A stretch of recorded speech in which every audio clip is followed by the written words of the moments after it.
Fastly. मैं only बोलूंगा, return में कुछ भी नहीं करूंगा, आपको करना है। कंसेप्ट मैं बताऊंगा, वैल्यू से डिस्कस भी हम करेंगे, सारे मैटर डिस्कस करेंगे। हैंडराइटिंग में सारा काम करना है, इसको है आपको। करें स्टार्ट। फर्स्ट के अंदर देखते हैं कि कौन कौन सी इंफॉर्मेशन है जो रिवोल्यूशन काउंट को इफेक्ट करती है। स्टॉक की वैल्यू कितनी है? 20,000, ये प्रेजेंट वैल्यू है। और स्टॉक की जो बुक वैल्यू है वो 22,300 है। तो आप बताइए स्टॉक की वैल्यू अप या डाउन? किधर लिखना है? एब्सोल्युटली जल्दी कीजिए। टू स्टॉक अकाउंट कितना अमाउंट आएगा? 2,300। साथ में करने का रीजन ये है कि आपकी स्पीड अच्छी हो। बस हमें देखना है कितने टाइम में हम लोग रिवोल्यूशन काउंट कंप्लीट कर रहे हैं। रेडी? नेक्स्ट, फर्नीचर 3,000, फर्नीचर 3,000 और इसकी बुक वैल्यू 3,500 है। इट मींस यहाँ फर्नीचर की वैल्यू भी क्या हुई है? डाउन। मेंशन करो फर्नीचर भी कितना आएगा?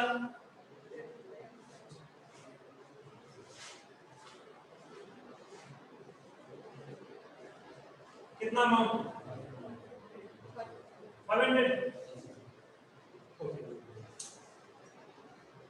आप एडवांस में चल सकते हो। नेक्स्ट की हम बात करें plant and machinery 9,000 and plant and machinery की जो बुक वैल्यू थी वो 9,750 थी। तो इस 750 से प्लांट एंड मशीनरी की वैल्यू भी डाउन हो गई है। सो ये भी किधर आएगा? Plant and 750। Is it clear? कोई प्रॉब्लम है यहां तक आपको? Okay then next, building 20,000, book value कितनी है? 24,000। इसकी वैल्यू भी क्या हो गई? रिड्यूस हो गई। टू बिल्डिंग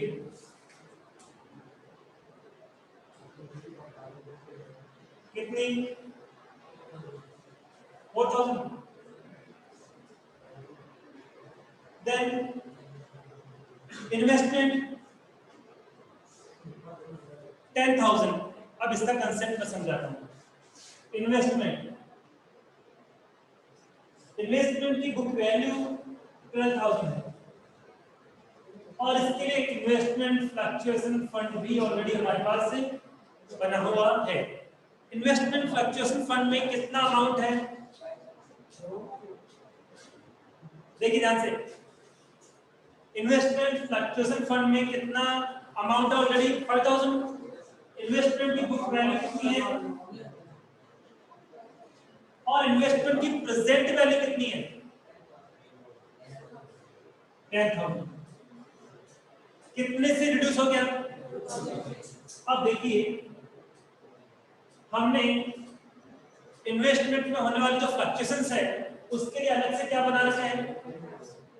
जब हम अलग से एक फ्लक्चुएशन फंड बना के चलते हैं, उस केस में जितनी वैल्यू डाउन होती है उसको किस में से कवर करते हैं? फ्लक्चुएशन फंड में से कवर करते हैं। क्या हमारा जो लॉस हुआ है उसको कंप्लीटली हम इससे कवर कर सकते हैं क्या?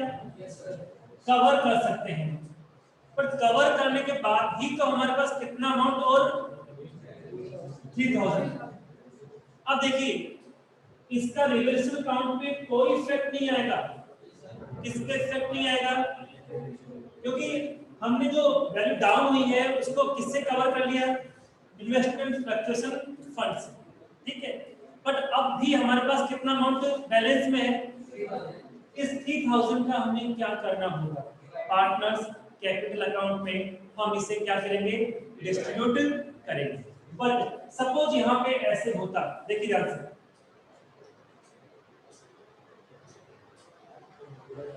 ऐसे हो जाता तो क्या होता?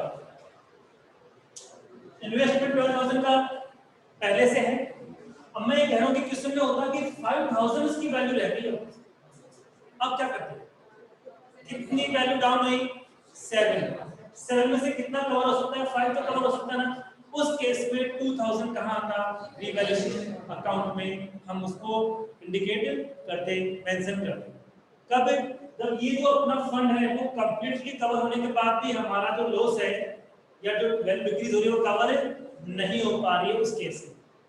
पर अभी इस क्वेश्चन में ऐसा नहीं था, अभी जो क्वेश्चन कर रहे हैं उसमें तो कितना है, 10,000, कितने का इन्वेस्टमेंट पे लॉस होगा हमें, लेकिन पहले से हमने क्या कर रखा है, फ्लक्चुएशन फंड बना रखा है, तो कितने फ्लक्चुएशन को हम लोग कवर कर लेंगे, 2 को, और हमारे पास अभी भी कितना अमाउंट रिमेनिंग है, इसको पार्टनर्स कैपिटल अकाउंट में हम लोग क्या करते हैं, डिस्ट्रीब्यूट करते हैं। ओके, तो बताइए इन्वेस्टमेंट का कोई मैटर यहाँ पे आएगा, इन्वेस्टमेंट का कोई मैटर यहाँ पर नहीं आएगा। Okay, then next, accrued income 500, क्या अपने पास पहले से कोई एक्रूड इनकम है या नहीं, नहीं है, तो पहले तो नहीं थी, और एक्रूड इनकम अपने लिए बिजनेस के लिए एसेट्स हो गई, एसेट्स अप हो गई, किधर लिखना है, इधर या इधर, अप हो गई ना, तो बाय एक्रूड इनकम कितनी है, 500। Okay, then next,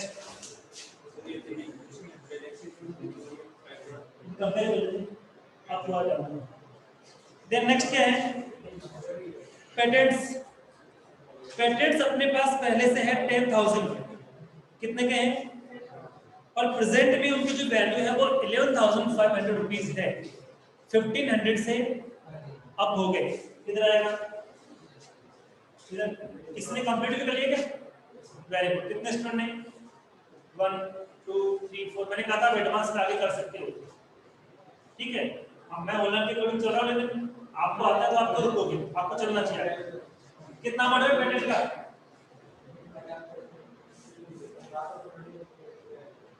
1,500। Then next बताओ,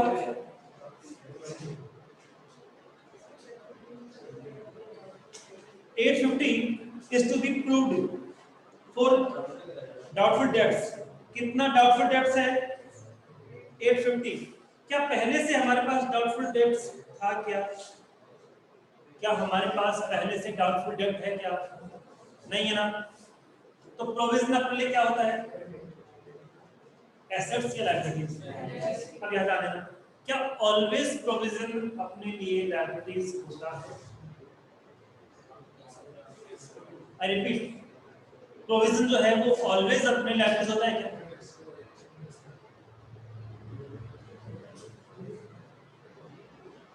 देखिए डेटर्स, और एक में क्या मेंशन कर रहा हूं, ठीक है, इन दोनों पे कॉमन प्रोविजन बनता है और वो है डिस्काउंट, इसका, अब वो कहते हैं provision for discount on debtor, एक लैंग्वेज तो याद आती है कई बार, provision for discount on creditor. अब बताओ कि दोनों सेम है, दोनों लायबिलिटीज है, एसेट्स पे बनने वाला प्रोविजन लायबिलिटीज और लायबिलिटीज पे बनने वाला प्रोविजन, क्योंकि डेटर्स को तो डिस्काउंट हमें देना है इसलिए हमारी लायबिलिटी है, बट क्रेडिटर को हम डिस्काउंट देंगे या लेंगे, इसलिए वो हमारे लिए क्या बनेगी, एसेट्स बन जाएगी। जाने बच्चे यूज करते हैं कि सिर्फ ऑलवेज प्रोविजन लायबिलिटीज होता है, ऑलवेज नहीं होता, डेटर पे बनने वाला तो ऑलवेज ही होता है, बट मैंने ये बात नहीं कही कि डेटर पे बनने वाला प्रोविजन ऑलवेज लायबिलिटीज होता है क्या, मैंने ये वर्ड यूज नहीं किया, मैंने इतना यूज किया कि प्रोविजन ऑलवेज लायबिलिटी होता है क्या, तो आई थिंक आपके पास समझ आ गई है। तो 850 जो कि प्रोविजन फॉर बैड डेट्स हमने हमारे पास पहले भी था, लायबिलिटीज है, पहले नहीं है अब है, इट मींस लायबिलिटीज अब हो गई, इधर है, इधर था a प्लस, इधर क्या था l प्लस, तो मैं क्या बोलूंगा, पीबीडी कितना अमाउंट है, 850। एग्जाम में कभी भी पीबीडी मत लिखना, फुल फॉर्म, क्या लिखना है, फुल फ्लो। एक जैसे मैंने हेडिंग लिखा है, स्पेलिंग कंप्लीट लिखी है, कभी शॉर्ट में मत लिखना। जैसे आप जो फर्स्ट चैप्टर था P&L एप्रोप्रिएशन, P&L एप्रोप्रिएशन नहीं लिखना, profit and loss appropriation, heading always complete ही आनी चाहिए, इसमें डायरेक्टली मार्क्स कटते हैं। यहां तक कोई प्रॉब्लम आप लोगों को? उसके बाद कौन सी इंफॉर्मेशन है, उसके बाद कौन सी इंफॉर्मेशन है?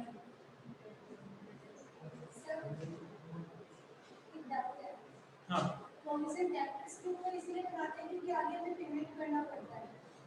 पेमेंट करना नहीं, बाय द लॉस हो सकता है, देना पड़ सकता है। एक हमारी जो कंसेप्ट है इसके अंदर हमें फ्यूचर से रिलेटेड लॉसेस के लिए तो प्रोविजन करना होता है, और इनकम के लिए हम प्रोविजन नहीं करते हैं, क्योंकि लॉस के लिए हमने पहले से ही कोई प्रोविजन बना लिया और सडनली फ्यूचर में वो लॉस हो जाता है तो हमारे ऊपर एक्स्ट्रा बर्डन नहीं आएगा। ठीक है, इनकम होती है कोई दिक्कत नहीं है, पर हम क्या चाहते हैं कि लॉस से अपने आप को पहले से क्या करें, प्रोटेक्शन पहले से अपने आप को दें, इसलिए ऐसा होता है। होती नहीं है, कई बार हम ये सोचते हैं, जनरली बनाते नहीं है। जनरली आपके मान के चलो पूरे इस क्वेश्चन के अंदर पूरे चैप्टर में एक बार मिल सकता है या उसका वहां भी ना मिले, वो हम सोचते हैं, बिजनेस में सोचता है कि जब हम अपने डेटर्स को डिस्काउंट दे सकते हैं या फिर डेट के लिए बना सकते हैं तो हम अपने डेटर से क्यों ना लें। जैसे मैं आप डेटर्स हूँ, मैं आपको डिस्काउंट दे सकता हूँ, तो मेरे माइंड में ये भी तो आएगा कि मैं भी तो कहीं से कुछ परचेज करके ला रहा हूँ बिजनेस में, तो मैं आपको दे सकता हूँ, मैं उससे भी डिमांड कर सकता हूँ, तो ये मे भी है, हो भी सकता है। और तो जनरली क्रेडिटर के ऊपर प्रोविजन बनता ही नहीं है, बट कई बार कुछ बिजनेसमैन अलग दिमाग के होते हैं, वो क्या सोचते हैं कि मैं जब अपने डेटर को दे रहा हूँ तो मैं अपने क्रेडिटर से भी लूंगा, क्योंकि आप मेरे डेटर हो तो आपके लिए मैं कौन, आप मेरे सबको डेटर हो तो आपके लिए मैं कौन हूँ, ऑब्वियसली क्रेडिटर ना, तो मैं आपको दे रहा हूँ, तो अब मैं जिसके लिए डेटर हूँ वो मेरे लिए कौन है, तो मैं उससे भी तो ले सकता हूँ। बस ये बेटर है कि मुझे लगता है कि मुझे भी उससे लेना चाहिए, तभी मैं क्या बनाऊंगा, प्रोविजन बनाऊंगा।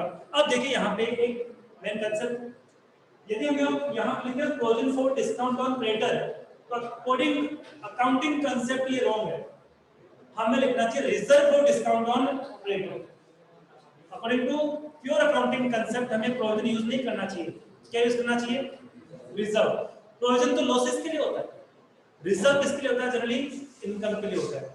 हम अपने क्रेडिटर से जब डिस्काउंट लेंगे तो हमारे एक्सपेंस हमारे लिए क्या है, इनकम है। यदि आपको याद होगा 11th क्लास में प्रोविजन होगा कि फाइनल अकाउंट के अंदर डिस्काउंट ऑन डेटर भी होगा, डिस्काउंट ऑन क्रेडिटर भी होगा, तो वहां पे देखना प्रोविजन यूज नहीं किया होगा, रिजर्व भी यूज किया, but by the way use कर ले, प्रोविजन भी यूज कर दे, तो वहां आपको चैलेंज मत करना क्वेश्चन के अंदर, वहां उसका सेंस समझना कि कहना क्या चाहता है।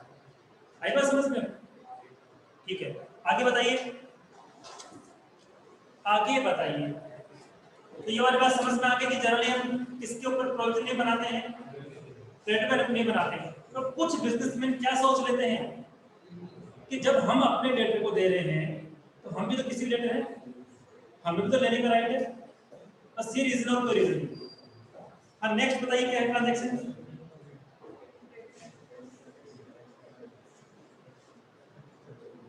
A debtor whose dues of rupees 1000 को written off as bad debt, paid कितना पे कर रहा है वो, 400, कितने अमाउंट में से, तो हमें तो किससे मतलब है, बैड डेट रिकवर से मतलब है, कितना अमाउंट आएगा, 400। उसके बाद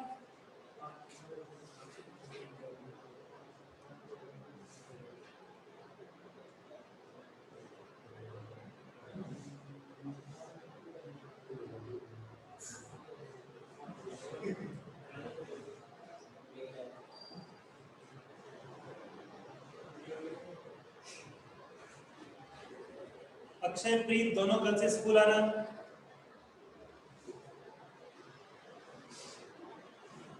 यस।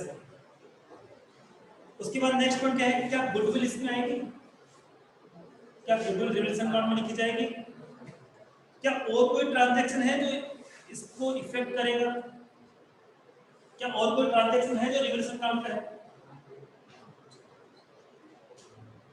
करिए सामने, एक तो मैं लिखा नहीं है अभी, मेथड रिकवर का।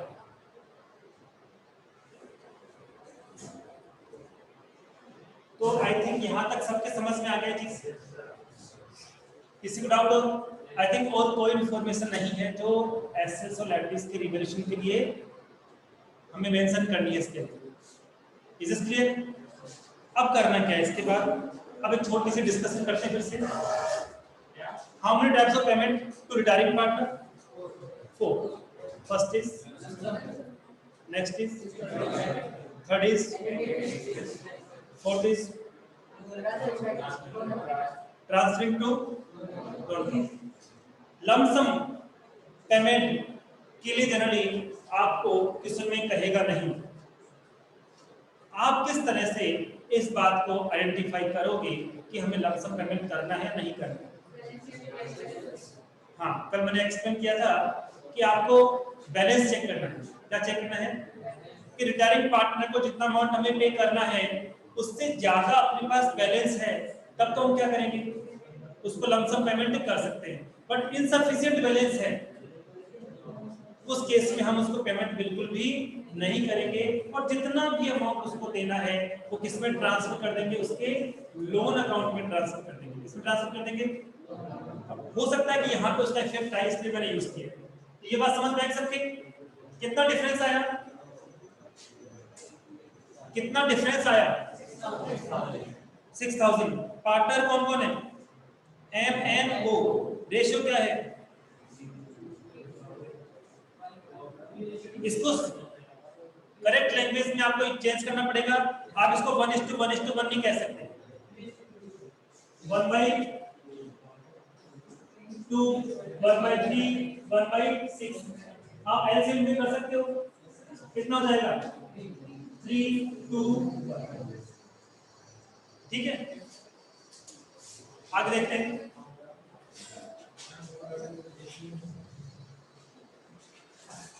अब देखिए, अब जल्दी से बनाना है आपको पार्टनर्स कैपिटल अकाउंट।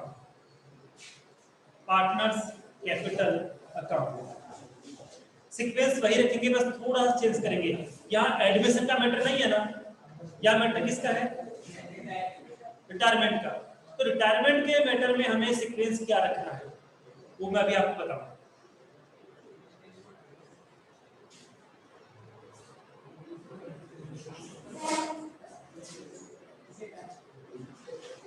अरे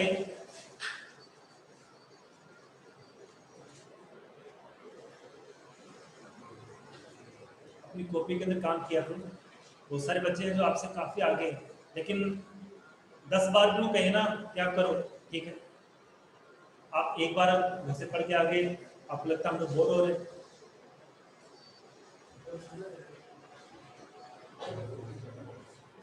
करें स्टार्ट। फर्स्ट स्टेप तो वही है जो पहले थी, क्या? रो डाउन लिखना है। और रो डाउन कितना है? रो डाउन कितना है? 50, 25 और 20।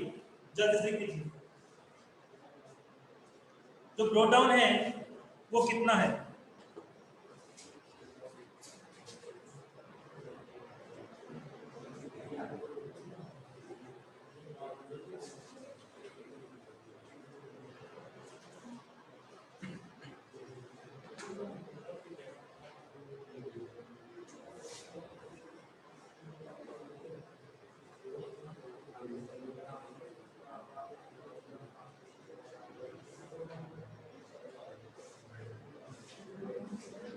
यस, तो मैं बात कर रहा हूं पार्टनर्स कैपिटल अकाउंट की। पार्टनर्स कैपिटल अकाउंट में आपने ड्रॉ डाउन मेंशन किया होगा। अब इस चैप्टर का सीक्वेंस क्या रहेगा? क्या इसके अंदर भी हम लोग न्यू पार्टनर की कैपिटल के मेथड को डिस्कस करेंगे? नहीं करेंगे, क्योंकि न्यू पार्टनर तो इसमें एडमिट हो ही नहीं रहा। ठीक है, then next goodwill. Last chapter में गुडविल वो बिजनेस को कंट्रीब्यूट कर रहा था, और यहाँ पे गुडविल बिजनेस से को लेकर जाएगा। बट उससे पहले वही बात, गुडविल अकाउंट एग्जिस्ट और not exist. Goodwill account exist और नॉट एग्जिस्ट। एग्जिस्ट होती तो यहाँ पर भी हम उसको क्या करते हैं, राइट ऑफ कर देते हैं। अब बताइए how much amount of goodwill in this question.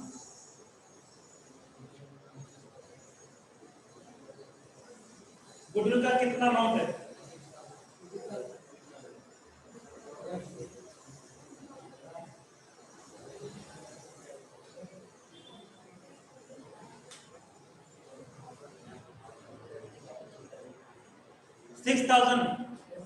ये फर्म की गुडविल है या फिर रिटायरिंग पार्टनर की, आई मीन एम की है?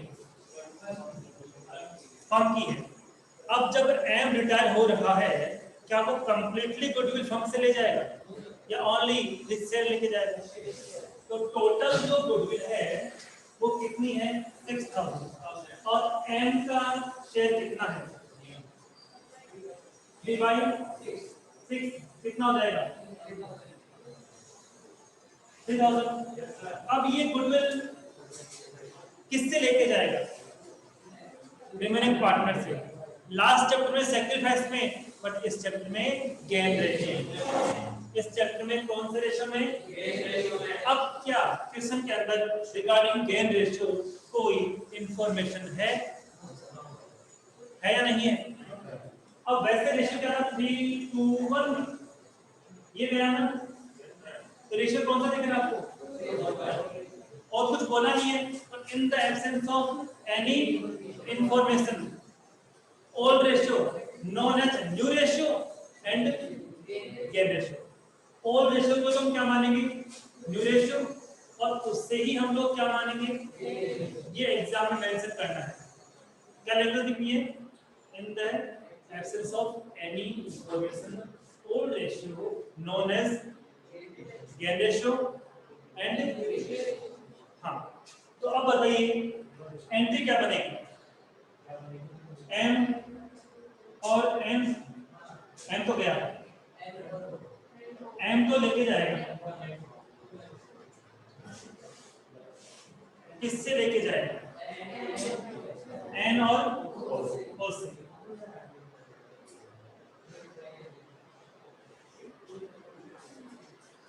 कितना अमाउंट?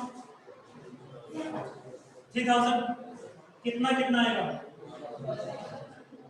अब देखिए इस एंट्री के both side partners capital account effect हो रहा है। और मैंने ये आपको बताया था कि कोई भी एंट्री जिसके both side partners capital account effect होता है तो उसकी हमें ऑलवेज कॉन्ट्रा एंट्री पास करनी है। कौन सी एंट्री पास करनी है? कॉन्ट्रा एंट्री कब पास करनी है? पार्टनरशिप के केस में। तो बोथ साइड कौन सा अकाउंट इफेक्ट हो रहा है? पार्टनर्स कैपिटल अकाउंट इफेक्ट हो रहा है। एंट्री करेक्ट साइड में होगी बट अमाउंट रिवर्स होगा। एंट्री करेक्ट साइड में होगी बट अमाउंट कैसा होगा? आई मीन बाय में किसका नाम लिखा जाएगा? एन और ओ का। और टू में कौन आएगा? और जब मैं बाय में एन कैपिटल ओस कैपिटल लिखूंगा, अमाउंट एन और ओ के कॉलम में नहीं आएगा। वो अमाउंट किसके कॉलम में जाएगा? एन के कॉलम में जाएगा। बट जब मैं टू में एम कैपिटल अकाउंट लिखूंगा तो अमाउंट एम के कॉलम में नहीं आएगा। वो अमाउंट किसके कॉलम में जाएगा? कितना कितना? तो जल्दी से कॉन्ट्रैक्ट कर लीजिए फिर इसकी। 2 कैपिटल, 2 कैपिटल और बाय में क्या आएगा? एन और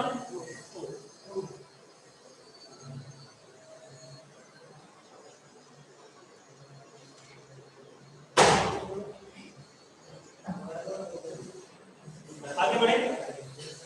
एंड आउट। गुडविल का टॉपिक फिनिश हो गया। गुडविल के बाद लास्ट चैप्टर में मैंने सीक्वेंस में किसको लिया था? रिजल्ट सरप्लस को। तो यहाँ भी हम वही रिजल्ट सरप्लस लेंगे। यानी एक टॉपिक कम हो गया, कौन सा? न्यू पार्टनर की कैपिटल का। बाकी सीक्वेंस यहाँ भी हमने कौन सा रखा है? कोई रखा। तो हमारे पास क्वेश्चन के अंदर रिजल्ट सरप्लस है या नहीं है? हमारे पास प्रॉफिट एंड लॉस अकाउंट है। कितने का है? क्या करेंगे इसका? डिस्ट्रीब्यूट कर देंगे। किस तरफ आएगा? कैपिटल अप होगी डाउन होगी? अप होगी तो किधर आएगा? सीआर साइड में by P and L account. और 6000 को किस रेशियो में डिस्ट्रीब्यूट करेंगे? 3:1। क्या इन्वेस्टमेंट फ्लक्चुएशन फंड का भी कुछ करना है? क्या इसमें कोई बैलेंस था? टोटल 5 का अमाउंट हो, कितने का लॉस हमने कवर किया? 2 का। अब भी 3000 का बैलेंस इसमें है। हम क्या करेंगे? इसको भी पार्टनर्स में डिस्ट्रीब्यूट कर देंगे। किस नाम से? इन्वेस्टमेंट फ्लक्चुएशन फंड लिख लीजिए, by investment fluctuation fund, by investment fluctuation fund. Next,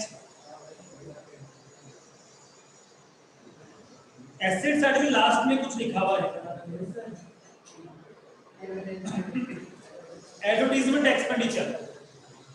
asset side में लास्ट में कुछ लिखा हुआ है, एडवर्टाइजमेंट एक्सपेंडिचर। कुछ करना है? कैसे क्या करना है? डिस्ट्रीब्यूट करना है। ये क्या है? वैसे क्या बोलेंगे इसको? किसका एग्जांपल है ये? एडवर्टाइजमेंट एक्सपेंस किसका है? Fictitious assets. किसका एग्जांपल ये? Fictitious assets. जब कोई भी मेजर रिपेयर होती है, मेजर एक्सपेंस होता है, तो हम क्या है उस सारे एक्सपेंस को सडनली उसी ईयर में P&L अकाउंट से चार्ज नहीं करते। क्यों? क्योंकि सारे एक्सपेंस को हमने P&L से चार्ज कर दिया तो हो सकता है कि प्रॉफिट की बजाय लॉस हो, तो नेगेटिव इंप्रेशन पड़ता है बिजनेस पे, उसकी गुडविल क्या हो जाती है? डाउन। तो इसलिए बिजनेस क्या करता है? उस एक्सपेंस को फिर धीरे धीरे धीरे क्या करता है? वो राइट ऑफ करता है। तो जब तक वो राइट ऑफ नहीं हो जाता है तब तक वो कहाँ रहता है? बैलेंस शीट में। ठीक है, जैसे अभी इसमें कितना है? 600 है, और मान लो कोई न्यू पार्टनर नहीं आता, कोई पार्टनर नहीं जाता, तो धीरे धीरे धीरे अमाउंट क्या होता है? यहाँ पे कम होता चला जाता है। एक चैप्टर पढ़ेंगे हम लोग, डिवेंचर। डिवेंचर के अंदर डिस्काउंट को हमें राइट ऑफ करना होगा। एक साथ नहीं करेंगे इसको, 5 इंस्टॉलमेंट में या 3 इंस्टॉलमेंट में करेंगे। तो धीरे धीरे धीरे हम उसको क्या करते हैं? P&L से एवरी ईयर राइट ऑफ करते रहते हैं।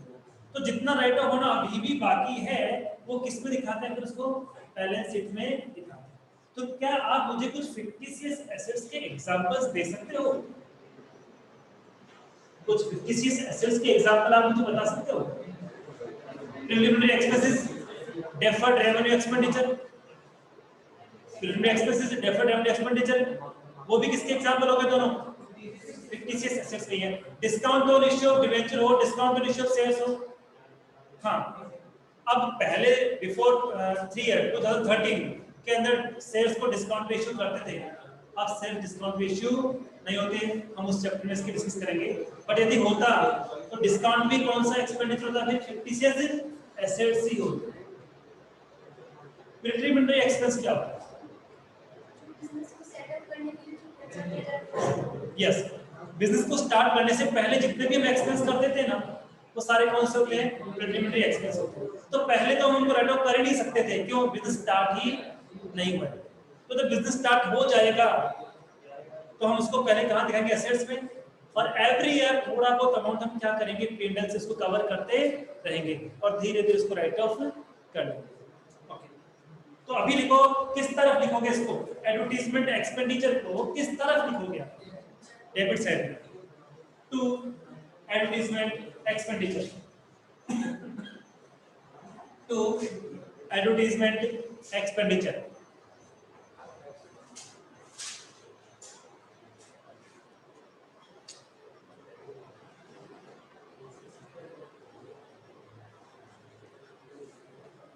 अगेन रिपीट, सबसे पहले अपनी कॉपी मत लिखना, सबसे पहले सीक्वेंस में क्या रखना है? पार्टनर्स कैपिटल अकाउंट में टोटल। फिर एक स्टेप जो लास्ट चैप्टर में था वो यहाँ नहीं लिखना। कौन सा वाला? कैपिटल वाला। तो कैपिटल हो ही नहीं सकती। बट नेक्स्ट स्टेप वही है। क्या था उसके बाद? उसमें कैपिटल के बाद क्या था? गुडविल। यहाँ पे गुडविल है। फिर गुडविल के बाद क्या था? वो हमने यूज कर लिया। फिर क्या था? Revaluation account. तो यहाँ पर भी तो है रिवैल्यूएशन अकाउंट। लॉस या प्रॉफिट? लॉस है। कैपिटल डाउन होगी, डाउन होगी तो फिर मेंशन करो to revaluation account.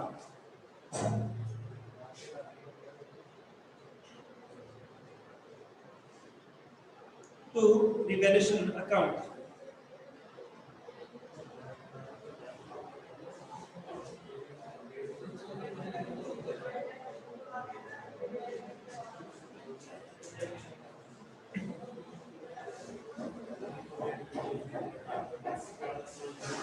Any problem?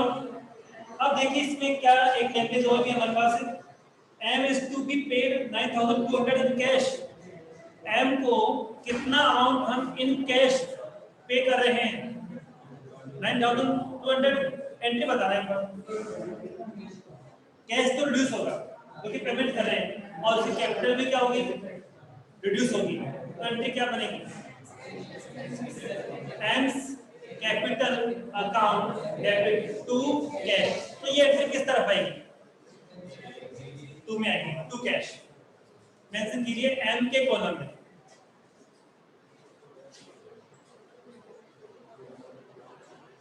अब रिटायरमेंट का जो चैप्टर होता है उसमें सबसे पहले किस पार्टनर का डिफरेंस कैलकुलेट करना होता है?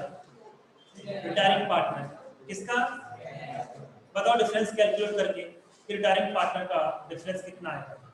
तो आई थिंक सारी इंफॉर्मेशन हमने नोट कर ली है।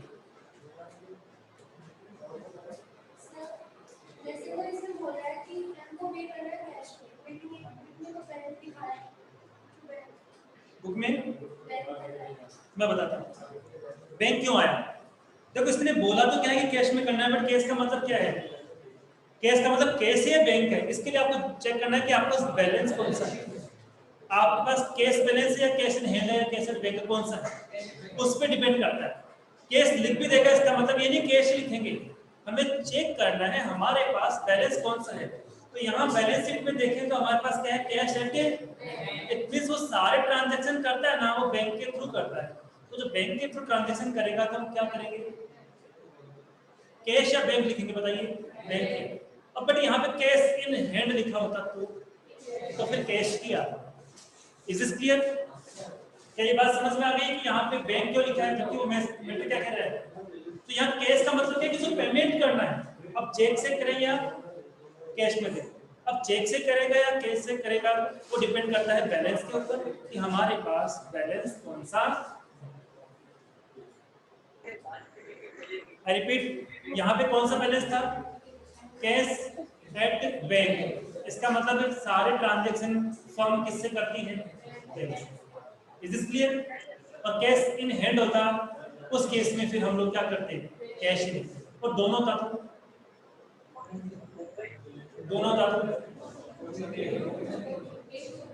कैश के लिए बोलो कैश ही मानते, कैश बैलेंस ही मानते उसको हम लोग। ठीक है, नेक्स्ट की बात कर रहे हैं।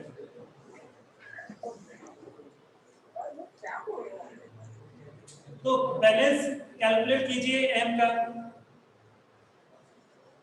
एम का बैलेंस कैलकुलेट कीजिए 45,000। अब इस 45,000 का क्या करें? पेमेंट करें क्या? तो किसी में मेंशन किया हुआ है कि हम उसे 3 इक्वल ईयरली इंस्टॉलमेंट में पे करेंगे। और जब भी किसी पार्टनर को इंस्टॉलमेंट में पे करते हैं, जितना भी अमाउंट उसको देना है वो उसके लोन में ट्रांसफर कर देते हैं। तो एक बार इसकी एंट्री बता दो। एम की कैपिटल उसके लोन में ट्रांसफर करनी होगी क्योंकि हम लोग इंस्टॉलमेंट के थ्रू पेमेंट कर रहे हैं। किसके थ्रू कर रहे हैं? ठीक है, तो कैपिटल कम होगी बट लोन अप हो जाएगा, कैपिटल रिड्यूस होगी, उसी कैपिटल बिजनेस में आगे से नहीं रहेगी, बट उसकी कैपिटल को रिप्लेस कर दिया जाएगा लोन से। दोनों लायबिलिटीज है, एक अप होगी एक डाउन होगी। अब एंट्री बताइए। एम्स कैपिटल अकाउंट दिया टू एम्स लोन। ये एंट्री किधर आएगी? पार्टनर्स कैपिटल में to M's loan, to M's loan.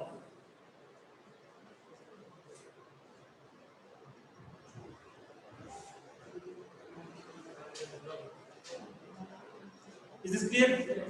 अब बाकी जो पार्टनर है वो तो रिटायरमेंट ले नहीं रहे। इट मींस फ्यूचर में बिजनेस को कौन रन करेगा? Remaining partner. तो उनकी बैलेंस जो कैपिटल है वो कैरी डाउन हो जाएगी। तो बाकी जो पार्टनर है उनकी आप कैपिटल कैलकुलेट कर लो, बैलेंस कैरी डाउन कर लो। कितने स्टूडेंट ऑलरेडी कर चुके हैं? कर लिए, वेरी गुड।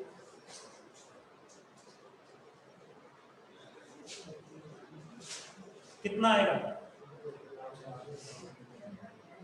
n का कितना कैरी डाउन होगा 23,800 और O का कितना होगा 90,400।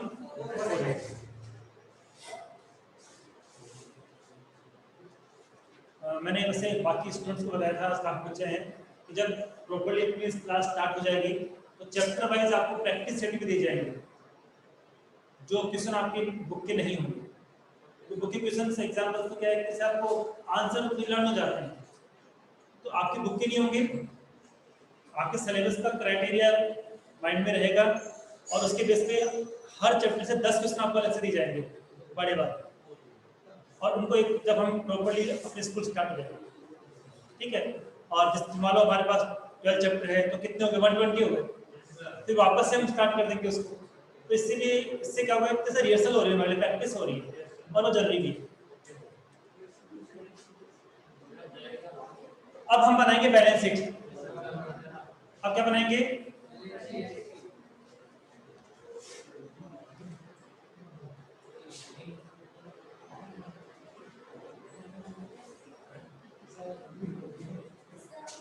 जैसे आपने बताया कि उसको कैश इसलिए कि बैंक से कैश लेकिन एग्जांपल में सेम है लेकिन वो कैश करना है, बैंक ही करना पड़ेगा उस केस में। अकॉर्डिंग टू अकाउंटिंग कंसेप्ट जब हम सारा काम बैंक से करते हैं, हमारा बैंक बैलेंस है, उस केस में हम किससे करेंगे, इसमें आपकी फर्म है तो सारे ट्रांजैक्शन किससे करते हो आप, बैंक से करते हो। कैश बैलेंस तो आप रखते ही नहीं हो तो आप क्या करोगे, ठीक है। तो आपको इस केस में करना क्या है, बैंक ही करना है, वहां भी चाहे बैंक कर लो, आंसर आपका परफेक्ट माना जाएगा।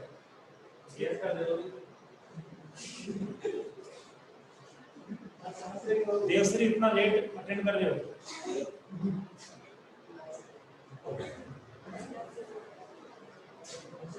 क्या बैलेंस शीट कंप्लीट कर लोगे? बैलेंस शीट में क्या कैश पे कोई इफेक्ट पड़ेगा, बैंक बैलेंस से इफेक्ट पड़ेगा क्या, कितना अमाउंट हमने ऑलरेडी पे कर दिया है 9,000, वो कम हो जाएगा और बाकी इफेक्ट कहां से आ जाएंगे आपके, रिजर्व वगैरह क्या होगा, रिजर्व जो है उनको हमने डिस्ट्रीब्यूट कर दिया है सो वो आएंगे।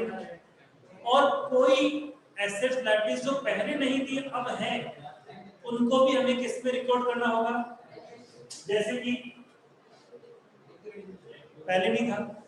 तो ये जो रिवर्सल अकाउंट देख के आप काम करोगे ना, कभी भी आपकी बैलेंस शीट रॉन्ग नहीं होगी, सब कुछ आपको यहाँ पता लग जाएगा कि सारे है या नहीं।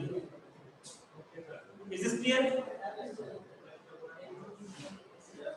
तो इसमें मैं आपको कोई भी होमवर्क नहीं दे रहा हूँ, और उसी चैप्टर के हैं 2 अपना चल रहा था, कल इसका मेमोरेंडम डिस्कस करके एक दो आपके प्रॉब्लम सोल्व करके फिर हम बात करेंगे 3rd 4th जो भी है। तो मैं एक एक्स्ट्रा कर रहा हूँ 3 4 5, 2 3 4 किया था ना, एक 5 एक्स्ट्रा कर रहा हूँ आज के लिए सेकंड चैप्टर।